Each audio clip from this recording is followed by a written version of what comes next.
வாசிங்கள 4ஆம் வசனம்.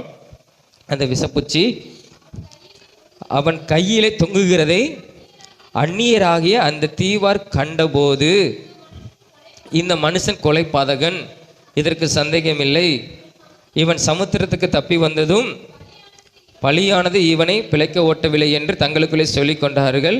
அவன் அந்த விஷப்பூச்சியை தீயிலே உதறி போட்டு ஒரு தீங்கும் அடையாதிருந்தான் வேதம் சொல்லுகிறது. அப்போ அந்த ஜனங்களுக்கு தெரியும், அந்த தீவுல ஜனங்களுக்கு, இந்த பாம்பு கடித்ததுன்னா ஒரு மனிதன் என்ன செய்ய முடியாது, அவன் உயிரோடு கூட இருக்க முடியாது. ஏன்னா அந்த அந்த அதனுடைய 6ஆம் வசனத்தில் சொல்றாங்க, அதாவது அவன் வீக்கம் கண்டு அல்லது அவன் சடிதை விழுந்து சாவான் என்று அவங்க அந்த ஜனங்கள், அந்த தீவுல உள்ள ஜனங்கள் என்ன செஞ்சாங்க, பார்த்து கொண்டு இருக்கிறாங்க. ஏன்னா அந்த தீவு உள்ள ஜனங்களுக்கு தெரியும், இந்த பாம்பு மிகவும் கொடிதான ஒரு பாம்பு, கடித்ததுன்னா வீக்கம் உண்டாகும், மயங்கி விழுந்து அவன் செத்து விடுவான் அப்படின்னு நினைச்சாங்க. ஆனா பவுல் அசால்ட்டா அதை என்ன செஞ்சான், தீயில உதறி போட்டு என்ன செஞ்சான், அவன் ஒரு தீங்கும் அடையாது இருந்தான். அப்போ ஆண்டவர் தீங்கை காணாது இருப்பாய் அப்படின்னு வேதம் சொல்லுது. அப்போ சில நேரத்தில் ஆபத்துகள் நமக்கு வரும், ஆபத்து வரும்.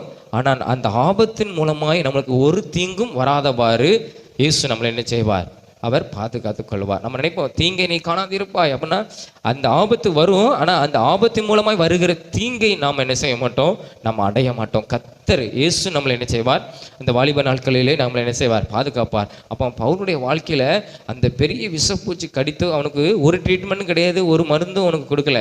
ஆனால் இயேசு அவனை என்ன செஞ்சார், அவன் இன்னும் உயிரோடு இருந்து அநேக காரியத்தை செய்யணும். அப்போ அவன் காலம் இன்னும் அதோட முடியலை, அவனுடைய காலம் என்னது முடியலை, இன்னும் காரியங்கள் இருக்குதுன்னு ஆண்டவர் வைத்திருந்தான். நீ ரோமர் இடத்துல போய் நிறைய பிரசங்கிக்கணும், என்னை குறித்து சாட்சி சொல்லணும்னு ஆண்டவர் அவனுக்கு சொல்லியிருந்தார். அப்போ அது அவன் காலம் முடிகிற வரைக்கும் அவனுக்கு ஒரு தீங்கும் என்ன செய்யலை, வரல. அவன்